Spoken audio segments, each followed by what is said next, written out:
Hi everybody, it's Mena. Welcome back to my channel, or if this is the very first video that you're seeing of me, then welcome to my channel. Please be sure to hit the subscribe button down below if you haven't already. I post Monday through Saturday, and today in this video I'm going to talk about my top 5 tips for making pom-poms.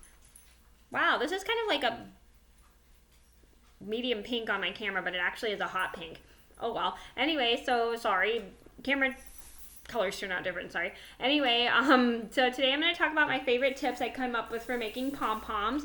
And I'm so happy to be starting to do top 5 and top 10 videos. I was going to wait till I got a real camera, but I'm actually trying out my webcam, and my webcam seems to be working really good. So I love working with my webcam. So I'm going to get started. And if you guys have any pom-pom tips that I've missed, please let me know down in the comments below, because I would love to hear what other tips you guys have for making pom-poms, or if you knit or crochet and like to make pom-poms. Let me know what other helpful tips you guys come up with, okay? So I'm going to get started. So number 1 on my list have to be make sure to wrap the yarn around a lot, because like I know some people, this was one thing I had a really hard time with, is wrapping the yarn around a lot, because I couldn't tell if the yarn was full or if it wasn't full enough. So it was like super hard for me to make a pom-pom, because I would not wrap it in either enough, or I would wrap it too much.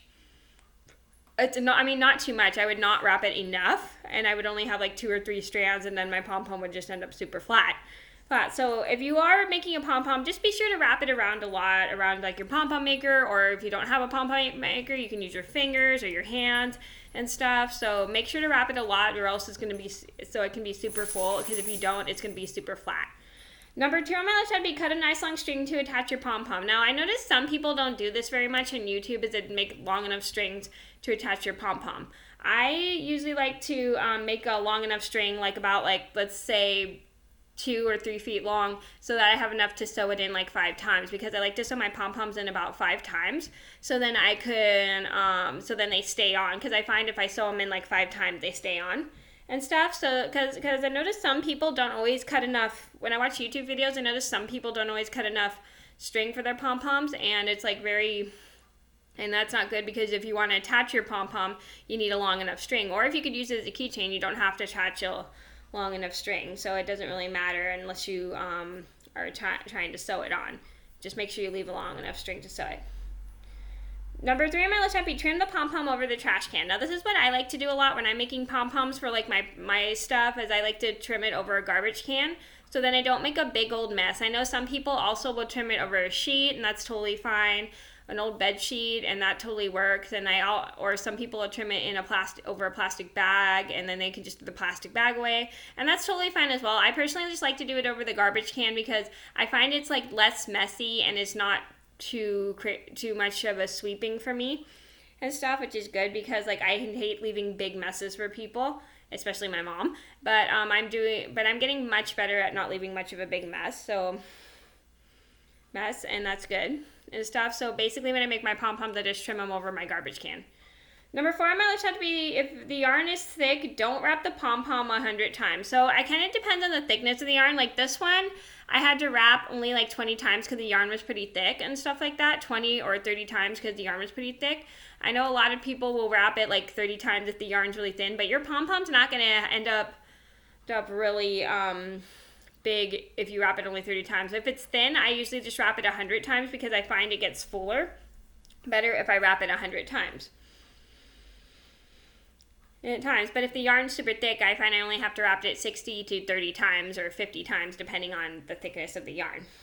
So I think if you wrap it thick enough, it's going to be like a pain to cut. But if it's just thin, just wrap it 100 times. So basically, yeah.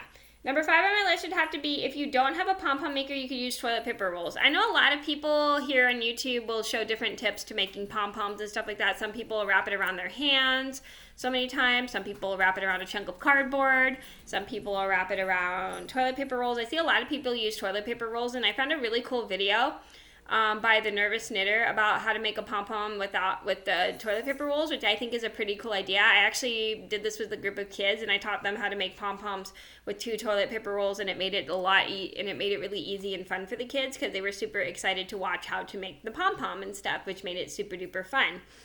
And that's like another easy way to get a perfect pom-pom, is if you wrap it around the toilet paper rolls about 100 times times. Some people will do it 60, but I don't think that's enough. But I usually like to do it 100, but I think because it makes it easier and stuff. So that's because toilet paper rolls actually do come in handy to make pom-poms. Okay, so those are my top 5 tips of making pom-poms. I hope you guys enjoyed the video. Thank you so much for watching. Please be sure to like and subscribe if you haven't already. I post Monday through Saturday, and I'll see you in another video soon. Bye!